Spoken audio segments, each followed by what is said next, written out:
যেটাকে তখনকার বিজ্ঞান বলা যেত, সেটার সর্বোচ্চ শিখরে যখন তারা পৌঁছে গেছে, তারা যখন অনেক চমক তাদের হাতে চলে আসে, অনেক কিছুই যখন তারা করতে পারে, তখন তারা মনে করলো সৃষ্টিকর্তা আবার কি, আমরাই তো সব পারি, আমরা কি না পারি। ভূমিকম্প দিয়ে তাদেরকে শেষ করে দেওয়া হয়েছে, কাউকে কাউকে মহানিনাদ দিয়ে শেষ করা হয়েছে, এক বিকট আওয়াজে তারা শেষ হয়ে গেছে। মুহূর্তের মধ্যে সব মৃত লাশ হয়ে যার যার বাসা বাড়িতে যে যেখানে ছিল সেখানে ধ্বংস হয়েছে। কওমে সামুদের ধ্বংসাবশেষ এবং তাদের সেই এলাকা এবং নগরী এখনো কিছুটা জর্ডানের পেট্রায় আর কিছুটা সৌদি আরবের মাদায়েন সালেহ এলাকাতে আছে। কোরআনে যে মাদায়েন সালেহের কথা বলেছে এখনো আছে। আমরা যারা ভূমিকম্প অনুভব করেছি, আমরা যারা খুব বেশি সন্ত্রস্ত হয়েছি, আমরা যারা খুব বেশি ভয় পেয়ে গেছি, আমাদের জন্য আল্লাহ রাব্বুল আলামিন এই ভয় পাওয়া এটার উদ্দেশ্যে এটি পাঠাননি। আল্লাহর উদ্দেশ্য হলো আমরা যেন আল্লাহর সামনে দাঁড়াতে হবে, কিয়ামত আসবে এবং জীবনের সব হিসাব দিতে হবে, সে বিষয়ে যেন আমরা সতর্ক হই। আল্লাহ সুবহানাহু ওয়া তাআলা যত আয়াত পৃথিবীতে পাঠান, যত নিদর্শন আল্লাহ তাআলা পাঠিয়ে থাকেন, এর মধ্যে থেকে অন্যতম একটা নিদর্শন, অন্যতম একটা সতর্কীকরণের বার্তা হলো ভূমিকম্প। যে ভূমিকম্প পৃথিবীর শুরু থেকে আজও পর্যন্ত বিভিন্ন সময়, বিভিন্ন ভাবে, বিভিন্ন মাত্রায়, বিভিন্ন জায়গায় হয়েছে, হচ্ছে এবং কিয়ামত পর্যন্ত হতে থাকবে। কোরআনে কারিমে আল্লাহ রাব্বুল আলামিন ভূমিকম্প সম্পর্কে বহুবার বিভিন্ন জায়গায় বিভিন্ন আয়াতে উল্লেখ করেছেন। আমরা যদি ভূমিকম্পের সবচেয়ে ভয়াবহ রূপ সম্পর্কে জানতে চাই, যেটা হয়তো আজকের পৃথিবী যেভাবে ভূমিকম্পের মাত্রা মাপতে পারছে সেইভাবে সে তখন মাত্রা আর মাপার সুযোগও মানুষ পাবে না, সেই ভয়াবহ ভূমিকম্পন সম্পর্কে আল্লাহ রাব্বুল আলামিন কোরআনে কারিমের শেষ পারার 30 নম্বর পারার বেশ কয়েকটা সূরাতে শুরু থেকে শেষ পর্যন্ত আলোকপাত করেছে। কোরআনে কারিমের একটা সূরাই আছে, সূরার নাম হলো সূরা জিলজাল। আমরা যেটাকে ইদা জুলজিলাতিল আরদু জিলজালাহা প্রথম আয়াত হিসাবে জানি, এই সূরার নাম হলো সূরা জিলজাল। জিলজাল শব্দের অর্থই কি? ভূমিকম্প। কোরআন এমন এক মহাগ্রন্থ, আমাদের জীবনের যে কোনো পরিবেশে, যে কোনো পরিস্থিতিতে, যে কোনো সংকটে, যে কোনো সমস্যায় আমরা কোরআনে সে সমস্যা থেকে উত্তরণের বা সে সমস্যার যোগসূত্র, মূল সূত্র বা সে সমস্যা সংক্রান্ত আল্লাহর নির্দেশনা আমরা কোরআনে খুঁজে পাবোই পাবো। আল্লাহ সেজন্য বলেছেন, মা মিন রাতবিন ওয়ালা ইয়াবিসিন ইল্লা ফি কিতাবিম মুবিন। কোনো শুষ্ক, কোনো আর্দ্র এমন কিছু নাই যেটা এই সুস্পষ্ট কিতাবে নাই।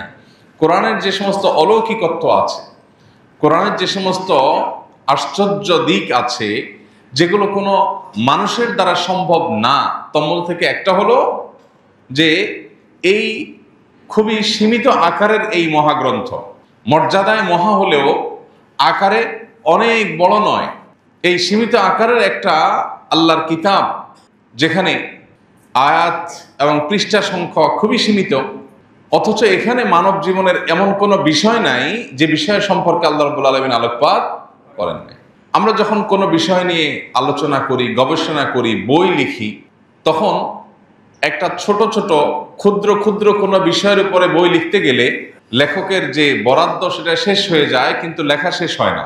200-500 পৃষ্ঠা লেখার পরও লেখক বলতে হয় যে এ বিষয়ে আরো বিস্তারিত জানার জন্য পরবর্তীতে আরো কোনো ইনিশিয়েটিভ তাকে নিতে হবে, ইত্যাদি ইত্যাদি। কিন্তু আল্লাহ রাব্বুল আলামিন তার এই মহাগ্রন্থ কোরআনে কারিমে সব কিছুর আলোকপাত করেছে। আমরা চিন্তা করতে পারি যে আমরা যে ভূমিকম্প অনুভব করেছি, আল্লাহ রাব্বুল আলামিন কোরআনে কারিমে যে সমস্ত সূরা নাজিল করেছেন, এর মধ্যে একটা সূরার নামই হলো কি? জিলজাল বা ভূমিকম্প।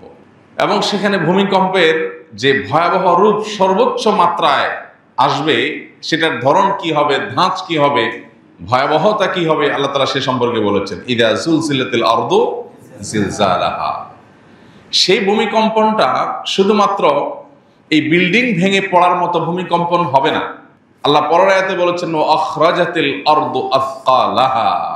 সেই ভূমিকম্পন শুধুমাত্র বিল্ডিং ফেটে পড়বে না, মাটি ফেটে মাটির ভেতরকার লাশ উপরে উঠবে, মাটির নিচে আরো যে সমস্ত সৃষ্টি আল্লাহর আছে, দাফন করা আছে, তার সব কিছু প্রকাশিত হয়ে যাবে। অর্থাৎ ভয়াবহতা কি হবে যে শুধুমাত্র বিল্ডিং এ ফাটল ধরবে না, শুধু ভবন ভেঙে পড়বে না, স্বয়ং মাটি ভেঙে চচ্চির হয়ে যাবে এবং ভেতরের সবকিছু প্রকাশিত হবে। কোরআনে কারিমে আল্লাহ রাব্বুল আলামিন সেই দিনের ভয়াবহতা সম্পর্কে ঘুরে ফিরে বারবার আলোকপাত করেছে। আমরা ভুলে যাই, মানুষ ভুলে যাওয়া জাতি। সৃষ্টিগতভাবেই আমাদের সে দুর্বলতা আছে, আমরা ভুলে যাই। আরবিতে ইনসান যে শব্দের অর্থ মানুষ, সে শব্দটির মূলধাতু নিসিয়ান। অনেক গবেষকদের মতে নিসিয়ান থেকে ইনসান, ভুলে যাই, সেজন্যই আমরা মানুষ। আর আল্লাহ রাব্বুল আলামিন সেজন্যই কোরআনে কারিমে বারবার করে বলেছেন, তিনি নবী রাসূলদেরকে পাঠিয়েছেন মুবাশশিরিন মুনযিরিন। তারা আমাদের ওই ভুলে যাওয়া বিষয়গুলোকে বারবার স্মরণ করিয়ে দেন, সতর্ক করেন, কখনো সুসংবাদ দেন, কখনো আমাদেরকে ভীতি প্রদর্শন করেন। মোহতারাম হাজরিন, দুনিয়ার এই চাকচিক্যের মধ্যে ডুবে গিয়ে, বস্তুবাদের মধ্যে আমরা নিমজ্জিত হয়ে, আমরা আমাদের আসল পরিচয় আল্লাহ রাব্বুল আলামিনের প্রতি ঈমান, আখিরাতের কথা, আল্লাহর সামনে দাঁড়াবার কথা, এসব বিষয়গুলোকে আমরা ভুলে যাই। আল্লাহ সুবহানাহু ওয়া তাআলা মাঝে মধ্যে আমাদেরকে স্মরণ করিয়ে দেন। আজকের ভূমিকম্পের বহু শিক্ষা আছে, বহু গবেষণা করবার মতো সুযোগ এখানে আছে। সবচেয়ে বড় যে বিষয়টি একজন আল্লাহর সৃষ্টি হিসেবে, মাখলুক হিসাবে আমাদের এখান থেকে গ্রহণ করবার আছে, সেটি হলো যে আমরা নিশ্চয়ই প্রত্যেকে যার যার মতো করে আমাদের প্ল্যান, প্রোগ্রাম, আমাদের জাগতিক যে সমস্ত ব্যবস্থাপনা আছে সেগুলোর মধ্যে আমরা ডুবেছিলাম। আল্লাহর কাছে যেতে হবে, যে কোনো মুহূর্তে মরতে হবে, এটা ক্ষণিকের জন্য আমরা সবাই উপলব্ধি করার সুযোগ পেয়েছি। আজকে যে 5.5 মাত্রার ভূমিকম্প হলো, গণমাধ্যমগুলো বলছে বাংলাদেশের ইতিহাসে সবচেয়ে ভয়াবহ ভূমিকম্প এটি। এর চেয়ে ভয়াবহ ভূমিকম্প ইতিপূর্বে বাংলাদেশে আর হয়নি। আমি নিজে বিশেষ করে যে এলাকায় থাকি, একেবারেই বেলেমাটি এলাকা, বিভিন্ন পানি ভরা জায়গায় বালু দিয়ে ভরাট করা এলাকা, যার কারণে একটা জোরে ট্রাক গেলেও কাঁপে। সেখানে 5.5 মাত্রা ভূমিকম্প কতটা ভয়াবহ ছিল সেটা বলার অপেক্ষা রাখে না। সেখানে যদি এটি অন্যান্য দেশের মতো 7 মাত্রায় গিয়ে উপনীত হয়, তাহলে আমাদের পরিস্থিতি কি হতে পারত? আজকে যদি সেটি হতো, হয়তো আমরা এখানে যারা আছি আমরা অনেকেই এতক্ষণে আমাদের জীবনের হিসাবের মুখোমুখি হয়ে যেতাম। হয়তো আজকের সে সকালে ছিল আমাদের জীবনের শেষ সকাল। তো সেটা যে কাল হবে না, বা একটু পরেই হবে না, এখনই হবে না, তার কোনো গ্যারান্টি আছে? আল্লাহ সুবহানাহু ওয়া তাআলা কোরআনে কারিমে বারবার সে বিষয়টি আমাদেরকে সতর্ক করেছে। আমাদের জীবনের এক মুহূর্তের কোনো কি নাই, গ্যারান্টি নাই। অতএব নবী সাল্লাল্লাহু আলাইহি ওয়াসাল্লাম বলেছেন, কুন ফিদ দুনিয়া কাআন্নাকা গারীবুন আও আবিরুস সাবিল। দুনিয়াতে এমন ভাবে থাকো যেন তুমি কোনো পথিক যেরকম তিনি তার গন্তব্যে যাচ্ছেন সেই কথা মাথায় রেখে সফরের এই ভ্রমণের সময়টাকে সে মনে করে খুবই সাময়িক, জাস্ট গন্তব্যে যাওয়ার মাধ্যম।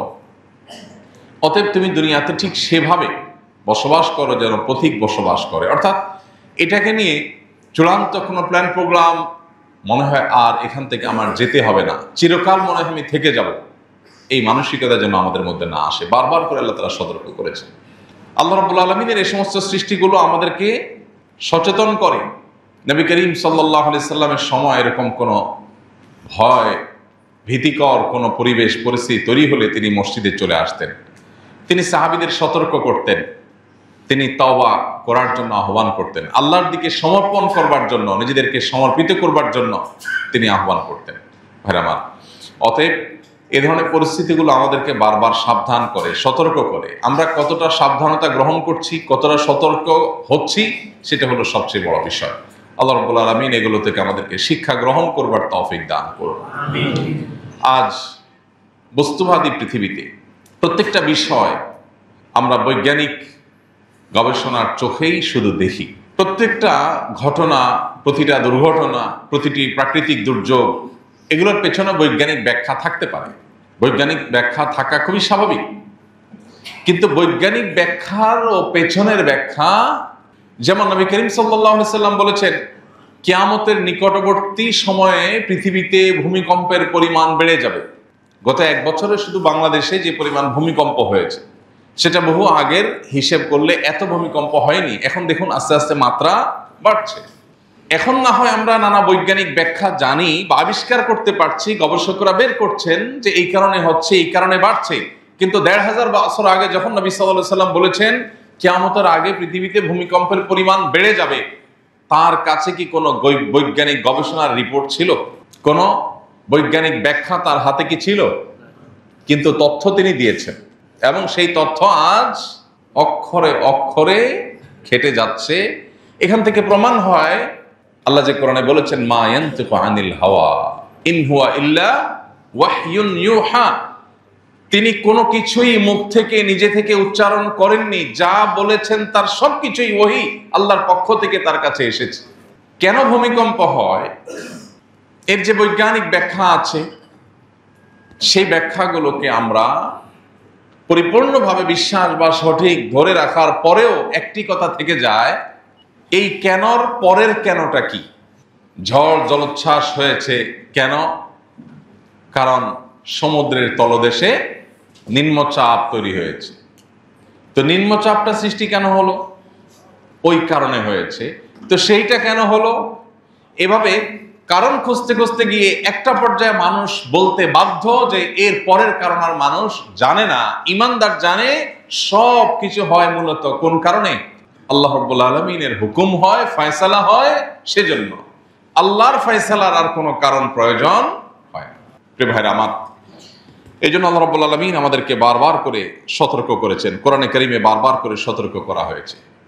আজকের এই ভূমিকম্প থেকে আমাদের শিক্ষণীয় বিষয় হলো যে এই ভূমিকম্প আল্লাহ রাব্বুল আলামিনের সতর্কীকরণ। আল্লাহ তাআলা সতর্কীকরণ, যেটা আল্লাহ তাআলা কোরআনে কারিমে বলেছেন, ওমা নুরসিলু বিল আয়াতি ইল্লা তাখওয়িফা, আমি যত নিদর্শন পাঠাই এই সবগুলোই তোমাদেরকে সতর্ক করবার জন্য পাঠাই। অতএব আজ আমরা যারা ভূমিকম্প অনুভব করেছি, আমরা যারা খুব বেশি সন্ত্রস্ত হয়েছি, আমরা যারা খুব বেশি ভয় পেয়ে গেছি, আমাদের জন্য আল্লাহ রাব্বুল আলামিন এই ভয় পাওয়া এটার উদ্দেশ্যে এটি পাঠাননি। আল্লাহর উদ্দেশ্য হলো আমরা যেন আল্লাহর সামনে দাঁড়াতে হবে, কিয়ামত আসবে এবং জীবনের সব হিসাব দিতে হবে, সে বিষয়ে যেন আমরা সতর্ক হই, আমরা যেন প্রত্যেকটা মানুষ সাবধান হই। আল্লাহ আমাদের সবাইকে সেই তৌফিক দান করুন। প্রিয় ভাইরা আমার, তাহলে ভূমিকম্প কেন হয় সেটার বৈজ্ঞানিক ব্যাখ্যা যাই থাকুক না কেন, এর আসল কারণ যেটা পৃথিবীর কোনো গবেষণা, যেটা কোনো বিজ্ঞান, যেটা কোনো রিসার্চ কখনো মানুষকে বলতে পারবে না, একমাত্র জানার উপায় হলো ওহী এবং নবী এবং রাসূলদের মাধ্যমে। সেটা হলো যে সব কিছু, একটা গাছের পাতাও যদি নড়ে সেটিও আল্লাহ রাব্বুল আলামিনের জ্ঞাতসারে হয়, আল্লাহর নিয়ন্ত্রণে থাকে, আল্লাহর নির্ধারণের আলোকেই হয়ে থাকে। অতএব একজন ঈমানদার হিসাবে আমাদের এই বিশ্বাসের জায়গাকে অত্যন্ত পরিষ্কার করতে হবে, অত্যন্ত ক্লিয়ার করতে হবে যে সব কিছু মূলত হয় কোন কারণে? আল্লাহ রাব্বুল আলামিনের ফয়সালার কারণে। আজ বিশেষ করে তথ্য প্রযুক্তির উন্নতির এই সময়টাতে আমাদের অজান্তে আমাদের ঈমানগুলো ঠুনকো হয়ে যাচ্ছে। আমরা যে কোনো ঘটনার পর আল্লাহ রাব্বুল আলামিনের প্রতি বিশ্বাস যে মাত্রা হওয়ার কথা বা আল্লাহর স্মরণ যে পরিমাণ হওয়ার কথা, তার চাইতে জাগতিক নানা কারণ, নানা ব্যাখ্যা, বিশ্লেষণ, নানা গবেষণা, রিসার্চ, সেগুলো আমাদের মাথায় তার চাইতে বেশি চলে আসে। মোহতারাম হাজরিন, আল্লাহ রাব্বুল আলামিন এই ভূমিকম্পের মাধ্যমে পৃথিবীতে বহু জাতিকে বহুবার বার্তা দিয়েছেন, আর অনেক জাতিকে আল্লাহ তাআলা ধ্বংস করেছেন। কোরআনে কারিমে আল্লাহ রাব্বুল আলামিন বলেছেন, আল্লাহ নবী সালেহ আলাইহিস সালামের জাতি যারা ছিল কওমে সামুদ, আরেক নবী ছিলেন শুআয়ব আলাইহিস সালাম, এই উভয় নবীর যে সম্প্রদায় ছিল তাদের সম্পর্কে আল্লাহ রাব্বুল আলামিন পরিষ্কারভাবে বলেছেন যে তাদের প্রতি আল্লাহ রাব্বুল আলামিন রাজফা পাঠিয়েছেন। আল্লাহ রাব্বুল আলামিন তাদের জন্য ভূমিকম্প পাঠিয়েছেন, ভূমিধস পাঠিয়েছেন। আল্লাহ বলেছেন, ফাআখাযাতহুমুর রাজফাতু ফাআসবাহু ফি দারিহিম জাসিমিন, তাদেরকে ভূমিধস আল্লাহর আযাব হিসাবে পেয়েছে, স্পর্শ করেছে, এবং তারা মুহূর্তের মধ্যে সব মৃত লাশ হয়ে যার যার বাসা বাড়িতে যে যেখানে ছিল সেখানে ধ্বংস হয়েছে। কওমে সামুদের ধ্বংসাবশেষ এবং তাদের সেই এলাকা এবং নগরী এখনো কিছুটা জর্ডানের পেট্রায় আর কিছুটা সৌদি আরবের মাদায়েন সালেহ এলাকাতে আছে। কোরআনে যে মাদায়েন সালেহের কথা বলেছে এখনো আছে। বিশেষ করে কওমে সালেহ এবং কওমে হুদ আলাইহিস সালামের জাতি আর সালেহ আলাইহিস সালামের জাতি, এই কওমে সামুদ এবং আদ, হুদ আলাইহিস সালামের জাতিকে বলা হয় আদ, সালেহ আলাইহিস সালামের জাতির নাম হলো কওমে সামুদ।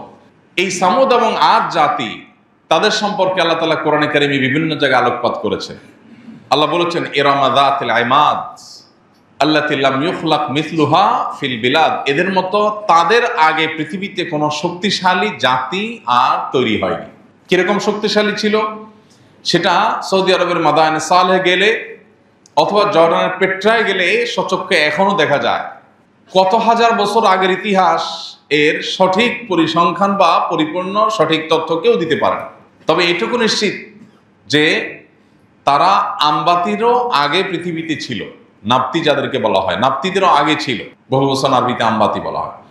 এই নাপ্তিরা, তাদের কবর এখন পাওয়া যায়, বিভিন্ন শিলালিপি থেকে দেখা যায় যে নাপ্তিদের কবর আছে এখন এই জায়গাগুলোতে যেগুলো আজ সামুদের এলাকা ছিল। কোরআনে যে মাদায়েন সালেহ বলেছে, তার মানে মাদায়েন সালেহে আগের যারা ধ্বংস হয়েছে তাদের পরে নাপ্তিরা বসবাস করেছে, সেটুকু শুধুমাত্র এখন পাওয়া যায়। যে নাপ্তিরা খ্রিস্টপূর্ব সময়ে পৃথিবীতে এসেছে, তাদেরও কত হাজার বছর আগে এসেছে আজ সামুদ একমাত্র আল্লাহ ভালো জানেন। কিন্তু কোরআন সেই ইতিহাস উল্লেখ করেছে। আল্লাহ বলেছেন যে তাদের যে শিল্প ছিল, তাদের যে সক্ষমতা ছিল, নির্মাণ কৌশল এবং অসীম শক্তি ছিল, সেটা দিয়ে তারা পাথর কেটে কেটে শহর নির্মাণ করত। এখনকার মতো পাথর কাটার মেশিন তখন ছিল না, ক্রেন তখন ছিল না, কিন্তু তারা একটা পাহাড়, একটা বিশাল বড় এলাকা, সিটি, সেখানে অসংখ্য ঘর কেটে কেটে তারা তৈরি করেছে। কিভাবে পাথর কেটেছে, কোথায় ছিল সে আজকের মতো এরকম আধুনিক রেত অথবা আধুনিক করাত অথবা ক্রেন অথবা এরকম নির্মাণের অন্যান্য যে সমস্ত সামগ্রীগুলো আছে, এর কিছুই ছিল না। এত হাজার বছর আগে তারা বিশাল বড় বড় একটা পাহাড় কেটে একটা মূর্তি তৈরি করেছে, যে পাহাড়ের এক মাথা থেকে আরেক মাথা তাকাতে গেলে মাথার টুপি পড়ে যাবে, এরকম উপক্রম এখনো পর্যন্ত সেগুলো আছে। এবং এক একটা পাহাড় এক একটা মূর্তি দেখা যায়। সৌদি আরবেই কিন্তু মাদায়েন সালেহে এটা এখনো দেখা যায়, মদিনা থেকে মাত্র কয়েকশো কিলোমিটার দূরে। তো আল্লাহ রাব্বুল আলামিন কওমে আদ, কওমে সামুদের আলোচনা কোরআনে সবচেয়ে বেশি করেছে। যারা কোরআন পাঠ করেন তারা নিশ্চয়ই জানেন সবচেয়ে বেশি যে আলোচনা হয়েছে কোরআনে, যে জাতিদের আলোচনা, তারা ছিল কারা? নূহ আলাইহিস সালামের জাতির পাশাপাশি আদ এবং সামুদ জাতি, এদের আলোচনা কোরআনে সবচেয়ে বেশি হয়েছে, রিপিটেডলি হয়েছে, বারবার হয়েছে। কেন? কারণ এই সম্প্রদায় তারা যখন এমনভাবে শক্তি সঞ্চয় করলো, তখনকার যুগের বিজ্ঞান বা তাদের আগের যে পৃথিবী ছিল, তাদের আগ পর্যন্ত পুরো পৃথিবীর ইতিহাসে তারা ছিল সবচেয়ে বিজ্ঞানে অগ্রসর, চমক দেখানোতে অগ্রসর, সবচেয়ে বড় অট্টালিকা তৈরি করতে পারে, সবচেয়ে বড় অলৌকিক ভবন তৈরি করতে পারে। এই সক্ষমতা তারা হাসিল করেছে। করার পর তারা সৃষ্টিকর্তাকে অস্বীকার করেছে। সৃষ্টিকর্তা আবার কি, আখেরাত আবার কি, দুনিয়াই তো সব। বিশাল বড় বড় পাথুরে এলাকা কেটে বিশাল বড় জনবসতি তৈরি করে ফেলছে।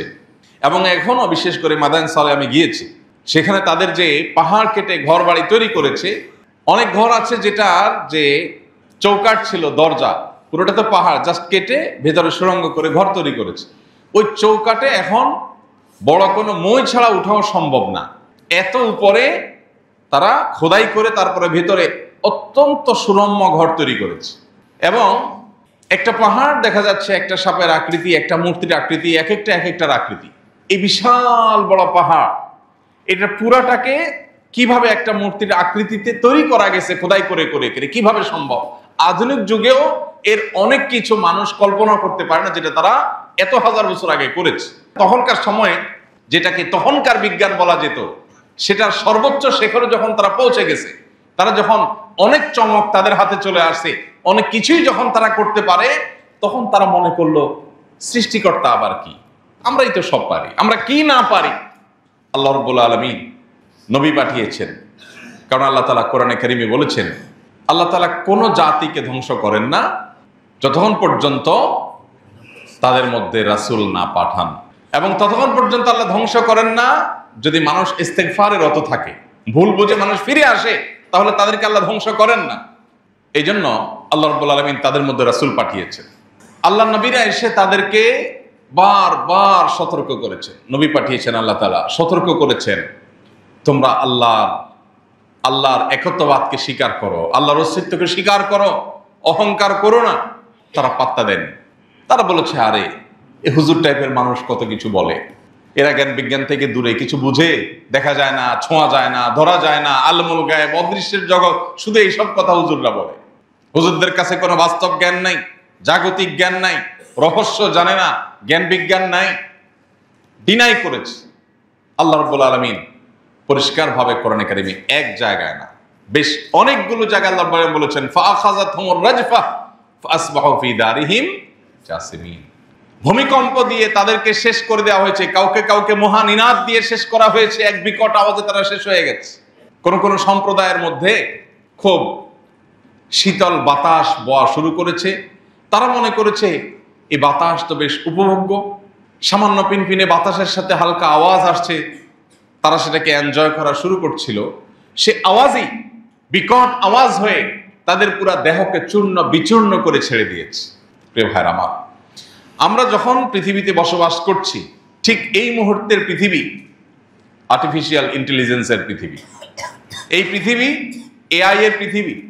এই পৃথিবীতে মানুষ জ্ঞান বিজ্ঞান, তথ্য প্রযুক্তি, গবেষণা, আবিষ্কার ইত্যাদিতে মানুষ এত বেশি অগ্রসর হয়ে গেছে যে আজ সামুদ জাতির আগের পৃথিবীর মানুষদের সবাই রেকর্ড ভঙ্গ করে তারা যেরকম সর্বোচ্চ পর্যায়ে পৌঁছে গেছে তৎকালীন জ্ঞানে বিজ্ঞানে, আজকের পৃথিবীর মানুষ পৃথিবীর ইতিহাসের সকল জ্ঞান, গবেষণা, বিজ্ঞান, আবিষ্কার সবকিছুকে, সকল রেকর্ডকে ভঙ্গ করে দিয়ে আজকে এমন এক উচ্চতায় পৌঁছে গেছে যে এখন খোদ মুসলমানের ঘরে জন্ম নেওয়া সন্তান যে তার সৃষ্টিকর্তার অস্তিত্বের কথা জানে, যার কাছে আল্লাহর পরিচয় পৌঁছেছে, যার কাছে তাওহীদের বাণী পৌঁছেছে, সেই মুসলমানের সন্তান পর্যন্ত এখন সংশয়ের মধ্যে ডুবে গেছে, তাকে রীতিমতো কনফিউশন পেয়ে গেছে, স্পর্শ করেছে, আখিরাতের প্রতি তার বিশ্বাস নড়বড়ে হয়ে গেছে। মানুষই তো সব পারে, আসলে কি সৃষ্টিকর্তা বলতে কিছু আছে কিনা? নাউজুবিল্লাহ। আমার আল্লাহ রাব্বুল আলামিন যে কোনো পাপ মানুষ যখন সর্বোচ্চ লেভেলে চেয়ে পৌঁছায়, তখন আল্লাহ রাব্বুল আলামিন পাকড়াও করেন, আল্লাহ ছাড় দিয়ে রাখেন। আল্লাহ বলেছেন, ওয়া উমলি লাহুম ইন্না কাইদি মাতিন। আমি ছাড় দিয়ে রাখি মানুষকে, এরপর যখন পাকড়াও করি, সে পাকড়াওটা অত্যন্ত শক্ত, ছুটার আর কোনো সুযোগ থাকে না। পৃথিবীতে যত শাসক জুলুম করেছে, দেখবেন একটা লম্বা সময় পর্যন্ত তারা জুলুমের সুযোগ পেয়েছে। ওই যে আল্লাহ বলেছেন, ওয়া উমলি লাহুম, আমি ছাড় দিয়ে রেখেছি। আল্লাহ বলেছেন, লা তাহসাবান্নাল্লাহা গাফিলান আম্মা ইয়ামালুয যালিমুন। অত্যাচারীরা যা অপকর্ম করছে আল্লাহ কিছু দেখছেন না মনে করবার কারণ নাই। আল্লাহ ছাড় দিয়ে রেখেছেন, আল্লাহ একটা সময়ের জন্য অপেক্ষা করছেন। আল্লাহর এলেমে আছে কখন পাকড়াও করবেন। নিকট অতীতে জালেমদের আল্লাহ তাআলা কিভাবে ধরেছেন, যেটা একটি মানুষ কল্পনা করেনি, চিন্তা করে নাই, ভাবে নাই, আল্লাহ তাআলা সবাইকে সারপ্রাইজ করে দিয়ে পাকড়াও করেছেন না করেন নাই? আজকের পৃথিবীতে আমাদের যে অহমিকা, আমাদের যে অহংকার, আমাদের যে গর্ব, এটার সবটুকুকে চূর্ণ বিচূর্ণ করে দিয়ে ধুলোর সাথে মিটিয়ে দিতে আল্লাহর এক সেকেন্ডেরও প্রয়োজন নাই। আল্লাহ রাব্বুল আলামিনের পদ্ধতি হলো যে তিনি যখন ইযা আরাদা শাইআন আন ইয়াকুলা লাহু কুন ফায়াকুন। ভাইরা আমার, প্রতিটি ঘটনা থেকে আমাদের ঈমানকে নতুন করে নবায়ন করবার, নতুন করে শিক্ষা গ্রহণ করবার, উপলব্ধিকে জাগ্রত করবার সুযোগ আমরা পাই। আল্লাহ রাব্বুল আলামিন আজকের ভূমিকম্প থেকেও আমাদেরকে সেই সুযোগ গ্রহণ করার তৌফিক দান করুন। আমাদের অনেক মানুষকে আমরা ইতিমধ্যে হারিয়েছি। সর্বশেষ যে তথ্য আমরা পেয়েছি, সেই তথ্যের আলোকে এই নারায়ণগঞ্জেও একটা নবজাতক শিশু ওয়াল পড়ে চাপা পড়ে মারা গেছে। পুরান ঢাকাতে আরো বিভিন্ন জায়গাতে বেশ কয়েকজন মানুষ মারা যাওয়ার সংবাদ পাওয়া গেছে। একাধিক ভবন ধসে পড়ার সংবাদ পাওয়া গেছে। আরো কি পরিমাণ ক্ষয়ক্ষতি হয়েছে সেটা হয়তো পরিপূর্ণ ক্লিয়ার হতে আরেকটু সময় আমাদের অপেক্ষা করতে হবে। এই ঘটনার পর বিশেষ করে আমাদের দুটি বিষয় খুব গুরুত্বের সাথে ভাবতে হবে। নাম্বার এক, এই ধরনের ভূমিকম্প হাদিসের ভবিষ্যৎবাণী, ১৫০০ বছর আগের ভবিষ্যৎবাণীর আলোকে পৃথিবীর আয়ু যত বাড়বে তত এই ভূমিকম্পের মাত্রা বা পরিমাণ বাড়বে। পৃথিবীতে মানুষের বেঁচে থাকার উপকরণ, সুস্থ হওয়ার উপকরণ মানুষ যত বেশি আবিষ্কার করুক না কেন, হাদিস বলছে কিয়ামত যত নিকটবর্তী হবে আকস্মিক মৃত্যুর পরিমাণ বাড়বে। দেখুন, জ্ঞান বিজ্ঞানে মানুষ উন্নত হয়েছে। একটু শরীরটা ব্যথা করলে সেই ব্যথা ট্রিটমেন্টের জন্য কত কিছু মানুষ আবিষ্কার করে ফেলেছে, তাই না? মানুষ পরিপূর্ণ সুস্থ স্বাভাবিক অনেক ভালো থাকার কথা, মৃত্যুর হার অনেক কম হওয়ার কথা, কিন্তু হাদিস বলছে কিয়ামত যত নিকটবর্তী হবে মৃত্যুর হার তত বাড়বে। মৃত্যুর হার বলতে আকস্মিক মৃত্যুর ঘটনা তত বাড়বে, মানুষ কোনোভাবে সেটা ঠেকাতে পারবে না। আর এছাড়া নানা বৈজ্ঞানিক গবেষণাও হাদিসে সে বিষয়টিকে আরো বেশি স্বীকৃতি দেয়, সত্যায়ন করে, মেনে নেয় যে পৃথিবীব্যাপী এ ধরনের ভূমিকম্প আরো বাড়বে। আমরা যে এই ছোট্ট জনবহুল ভূখণ্ডেতে বসবাস করি, আমাদের প্রিয় বাংলাদেশ, এই জনবহুল ভূখণ্ডের মধ্যে যদি ভূমিকম্পের মাত্রা আরো বাড়ে তাহলে আমাদের ক্ষয়ক্ষতি এবং ভয়াবহতা কোন রূপ পরিগ্রহ করতে পারে সেটি আমরা সবাই কম বেশি অনুমান করতে হয়তো পারছি, কিন্তু আমাদের কারণে মনে হয় এটার জন্য সেই প্রস্তুতি নেই, বা প্রস্তুতি নেওয়ার কথা আমরা হয়তো চিন্তাও করছি। আমাদের একটা বড় দুর্ভাগ্যের বিষয়, সবসময় আমাদেরকে বলতে হয় যে আমরা আমাদের এই প্রিয় স্বদেশটাকে মানুষের জীবনের নিরাপত্তার জন্য, মানুষের সুস্থভাবে বেঁচে থাকার জন্য কোনো দুর্যোগ, কোনো ডিজাস্টার, কোনো বিপদ, কোনো আপদ, কোনো মুসিবত, কোনো জাতীয় সংকট, এগুলো যদি আল্লাহ না করুন তৈরি হয়, তাহলে সেক্ষেত্রে সেই ক্ষয়ক্ষতি থেকে বাঁচার জন্য উদ্ধার তৎপরতা বলেন, অন্যান্য যে সমস্ত প্রস্তুতি আছে, সেগুলো আমাদের দেশের যে কতটা পিছিয়ে আমরা আছি সেটা কম বেশি আমরা সবাই জানি। ছোট একটা দুর্ঘটনা দেখা যায় আমরা অপারগ হয়ে যাই। শুধু 24-এর বন্যায় আমরা ফেনী, কুমিল্লা, ওই এলাকা এবং আরো বিভিন্ন এলাকাতে যখন আমরা কাজ করেছি দেখেছি কিভাবে গোটা সিস্টেম মুখ থুবড়ে পড়ে। বিদ্যুৎ নাই, কোনো উদ্ধারকারী তৎপরতা নাই, যার মরে সে বুঝে, যার হারায় সে আফসোস করে, যে বিপদে পড়ছে একমাত্র সে তারটা বুঝে, আর কেউ দেখভাল করার নাই। একটা দেশ এভাবে আসলে চলতে পারে না। একের পর এক ভবন করতে থাকবেন, একের পর এক বাড়ি করবার জন্য পারমিশন দিবেন, অনুমোদন দিবেন, কিন্তু একটা ভূমিকম্প আসলে কিভাবে, আল্লাহ না করুক ভূমিকম্প আসলে উদ্ধার তৎপরতা চালাবেন, তার জন্য সে প্রিপারেশন, তার জন্য সেরকম জিনিসপত্র, তার জন্য সেরকম ব্যবস্থা গ্রহণের কোনো নাম, গন্ধ, আলামত কিচ্ছু নেই। আমাদেরকে দেশপ্রেমের সবক দেয়া মানুষগুলোর বড় একটা অংশ তারা বেগমপাড়া বাড়ি করে, পৃথিবীর বিভিন্ন জায়গায় বাড়ি গাড়ি করে, ফ্যামিলিকে সেট করে বসে আছে, আল্লাহ না করুক কোনো সুবিধা হলে যাতে করে টুক করে তারা চলে যেতে পারে, সেই ব্যবস্থা তাদের করা আছে। এই জন্য দুর্ভাগ্য আমাদের যে আমাদের এ ধরনের দুর্যোগ, এ ধরনের বিপদ আপদে আমাদের যথেষ্ট উদ্ধার তৎপরতা সহ আরো প্রয়োজনীয় প্রস্তুতি আমাদের নেই। আমরা আশা করব আমাদের দায়িত্বশীল পর্যায়ের ব্যক্তিবর্গ, আমাদের নেতারা, নেতৃবৃন্দরা, তারা যেন আল্লাহর ভয়ে নিজেদের বেঁচে থাকার প্রয়োজনে হলেও তারা যেন অন্তত এই বিষয়গুলোর প্রতি বিশেষভাবে নজর দেন। এই যে নির্বাচন আসছে, কোটি কোটি টাকা, মিলিয়ন মিলিয়ন বরং বিলিয়ন টাকা, বিলিয়ন বিলিয়ন টাকা হয়তো খরচ হবে। তোরণ নির্মাণ, শত শত তোরণ নির্মাণ হয়তো হবে। একটা তোরণ নির্মাণ করলে কি লাভ হয়? একটা তোরণ নির্মাণ করতে গিয়ে, একটা গেট বানাতে গিয়ে কি পরিমাণ খরচ হয়? কিন্তু এরকম এক এক নেতার জন্য, এক এক এলাকার এক একজন আপনার প্রার্থী, তার প্রয়োজনে, তার প্রচারণার জন্য দেখা যাচ্ছে অগণিত তোরণ নির্মাণ হয়, শত শত কোটি টাকা খরচ হয়। একটা ভূমিকম্প হলে উদ্ধার করবার জন্য মেশিনারিজ, প্রয়োজনীয় জিনিসপত্র নাই, মানুষকে ট্রিটমেন্ট দেওয়ার মতো সেরকম হসপিটাল নাই, কোনো কিচ্ছু নাই, কিন্তু আছে শুধুমাত্র ডাকডোল পিটাকে কখন কিভাবে ক্ষমতায় আসবে সেটার বন্দোবস্ত এবং সেটার প্রচেষ্টা। এদেশের মানুষের সবচেয়ে দুর্ভাগ্যের যে অধ্যায়গুলো, এটা তার অন্যতম। যারা পৃথিবীর বিভিন্ন দেশ সফর করেন আপনারা জানেন, আমাদের অনেক পরে স্বাধীনতা অর্জন করে, নতুন দেশ গঠন করে, আমাদের চাইতে বহু দূর এগিয়ে গেছে এমন মানুষের সংখ্যা, এমন দেশের সংখ্যা অগণিত। বাংলাদেশের মানুষ অত্যন্ত কর্মতৎপর, বাংলাদেশের মানুষ খুব পরিশ্রমী। আফ্রিকার অনেক দেশে গিয়েছি, তাদের অনেক ভালো গুণ আছে, কিন্তু তাদের অনেকের মধ্যে, অনেক দেশেই একটা খারাপ গুণ দেখা যায়।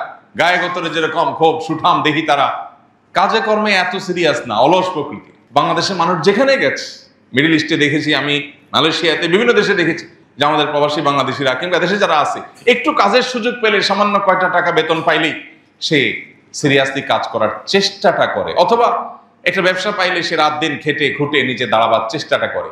যদি রাষ্ট্র তাদেরকে সহযোগিতা করত, রাষ্ট্র যদি তাদেরকে দাঁড়াবার সুযোগটা করে দিত, তাহলে এই দেশ পৃথিবীর বহু দেশের চাইতে এগিয়ে থাকতো। দুর্ভাগ্য আমাদের, সেটা আমাদের হয় নাই। তো এই যে ভূমিকম্প, যেটা আমাদেরকে বড় ধরনের বার্তা দিয়ে গেছে, আমি আশা করব আমাদের দায়িত্বশীল কর্তৃপক্ষ তারা পরবর্তীতে আরো ভয়াবহ ভূমিকম্প আসতে পারে সেই কথা মাথায় রেখে তারা যথাযথ প্রস্তুতি গ্রহণ করবেন। এয়ারপোর্টের নাম পরিবর্তন করার জন্য হাজার হাজার কোটি টাকা যে দেশে খরচ করা হয়, যে দেশে দুর্নীতির স্বর্গরাজ্য যে দেশকে বানানো হয়েছে, যে দেশে লক্ষ লক্ষ কোটি কোটি টাকা বাইরে পাচার করে নিয়ে যাওয়া হয়, সে দেশে মানুষের সামান্য একটু দুর্যোগে বাঁচবার জন্য ন্যূনতম কোনো ব্যবস্থা নাই। আমরা বন্যার সময় দেখেছি একটা স্পিড বোট পাওয়া যায় না, কোথাও কিচ্ছু নেই। উদ্ধার করার জন্য মানুষ আমাদেরকে ডাকছে, হাহাকার করছে। আমাদের উদ্ধার করবার জন্য প্রয়োজনীয় প্রশিক্ষণ আমরা নেই, প্রশিক্ষিত না। কিন্তু প্রশিক্ষিত সেরকম লোকবল আমাদের নাই। কি আছে এদেশে? ফাঁকা বুলি, গাল গল্প আর মিথ্যা প্রতিশ্রুতি ছাড়া কি আছে এদেশে আমাদের কাছে? অতএব এ ধরনের পরিস্থিতিতে আমাদের রিয়েলাইজ করবার সুযোগ তৈরি হয় যে আমাদের কি করা উচিত, প্রস্তুতি, জাগতিক প্রস্তুতির অংশ হিসেবে। আর একজন মুসলমান হিসেবে সবচেয়ে বড় প্রস্তুতির বিষয় হলো তওবা করে আল্লাহর সামনে সর্বদা প্রস্তুত থাকা। কখন আমার জীবনে ভূমিকম্প নেমে আসবে সেটা আমি জানি না। অতএব আল্লাহর কাছে সবসময় প্রস্তুত হয়ে থাকা, যে কোনো মুহূর্তেই আসতে পারে। বারবার করে আল্লাহ তাআলা বলেছেন, ফাইদা জা আজালুহুম লা ইস্তাখিরুনা সাআতাও ওয়া লা ইস্তাকদিমুন। যখন যার সময় আসবে এক মুহূর্ত আগেও হবে না, পিছেও হবে না। অতএব আমাদের ঈমানের জায়গা থেকে যে প্রস্তুতিটা, সেটা আমাদের সবাইকে নিতে হবে। জাতি হিসেবে সবাইকে আমাদের তওবা করতে হবে। তিরমিজির একটা হাদিস থেকে পরিষ্কারভাবে বোঝা যায়, কিয়ামতের আগে পৃথিবীতে যখন বিভিন্ন পাপাচার ব্যাপক আকার ধারণ করবে, অশ্লীলতা, দুর্নীতি, বিভিন্ন রকমের অপরাধের মহোৎসব, জেনা, ব্যভিচার, এগুলো যখন ব্যাপক হয়ে যাবে, প্রকাশ্যে হতে থাকবে, তখন পৃথিবীতে বেশ কয়েকটা আল্লাহর পক্ষ থেকে অ্যালার্মিং আযাব বার্তা আসতে থাকবে। এর মধ্যে একটা হলো ভূমিকম্প, ভূমিধস, এগুলো বাড়তে থাকবে। এই জন্য আমাদের অনেক বড় একটা প্রস্তুতির জায়গা হলো তওবায়ে নাসুহা করা, খাঁটি অন্তরে তওবা করা। ওতুবু ইলাল্লাহি জামিআন আইয়ুহাল মুমিনুন, হে ঈমানদারেরা সবাই আল্লাহর দিকে ধাবিত হও, তওবা করো। ফাফিরু ইলাল্লাহ, আল্লাহর দিকে দৌড়াও, ধাবিত হও। বাঁচবার চিরকাল বাঁচবার কোনো পথ তো খোলা নাই। ঈমানটা অন্তত যেন আমরা নিয়ে যেতে পারি। আল্লাহ আমাদের সবাইকে সেই তৌফিক দান করুন। এই সমস্ত পরিস্থিতিগুলো আমাদেরকে জীবনের বাস্তবতাকে অত্যন্ত দারুণভাবে তুলে ধরে আমাদের সামনে। এক মুহূর্তের যে কোনো গ্যারান্টি নেই।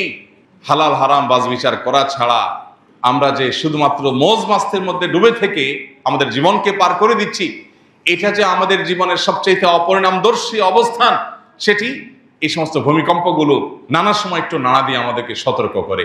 সব সময় তো আল্লাহ শুধু সতর্ক করবেন না, কখনো হয়তো সে চূড়ান্ত সময় আসবে যেটা শুধু সতর্কীকরণ না, যেটা আমাদেরকে শেষ করে দিবে। তার আগে আমাদেরকে সতর্ক হতে হবে। আল্লাহ রাব্বুল আলামিন আমাদের সবাইকে সেই তৌফিক দান করুন। আমরা যেন তওবায়ে নাসুহা করতে পারি, খাঁটি অন্তরে তওবা করতে পারি, প্রস্তুতি গ্রহণ করতে পারি, সেরকম মানসিকতা আমাদের অর্জন করতে হবে। প্রতিটি ঘটনা থেকে আমাদেরকে শিক্ষা নিতে হবে। এখান থেকে আমার নেওয়ার জিনিসটাকে নিয়ে আমি যদি সংশোধন হতে পারি, তাহলে এটাই হবে আমার সার্থকতা, এটাই হবে সফলতা। রব্বে কারীম আমাদের সবাইকে সে তৌফিক দান করুন। এই ভূমিকম্পে যে সমস্ত মানুষগুলো মারা গেলেন, যে সমস্ত পরিবারগুলো নিঃস্ব হয়ে গেলেন, অসহায় হয়ে গেলেন, আমরা দোয়া করি আরশে আজিমের মালিক আপনি তাদের সবাইকে মাগফিরাত নসিব করুন। তাদের সবাইকে আল্লাহ আপনি শাহাদাতের মর্যাদা দান করে দিন। আমাদের এই ক্ষুদ্র ছোট্ট দেশটি নানা অপরাধে আল্লাহ আমরা নিমজ্জিত, আল্লাহ আমরা গুনাহগার। আল্লাহ আমাদের এই গুনাহের কারণে আপনার পাকড়াও যেন আমাদেরকে স্পর্শ না করে। আল্লাহর আযাব যদি আসে, নেককার বদকার কাউকে ছাড়ে না, সবাইকে আযাব পাকড়াও করে। আল্লাহ আপনি আমাদের প্রতি রহম করেন, আমাদেরকে তওবায়ে নাসুহা করার তৌফিক দান করেন। আমাদের আজ প্রয়োজন গণ ইস্তেগফার, আজ প্রয়োজন জাতীয় ইস্তেগফার, জাতীয় পর্যায়ে তওবা, সবার গণহারে তওবা ইস্তেগফার করা দরকার। যে যে গুনাহে আছি, আসুন সেই গুনাহ থেকে ফিরে আসি, আল্লাহর দিকে ধাবিত হই, সংশোধন করি, মৃত্যুর জন্য সবসময় প্রস্তুত থাকি, আল্লাহর সঙ্গে সাক্ষাতের জন্য সবসময় প্রস্তুত থাকি। রব্বে কারীম আমাদের সবাইকে সেই তৌফিক দান করুন।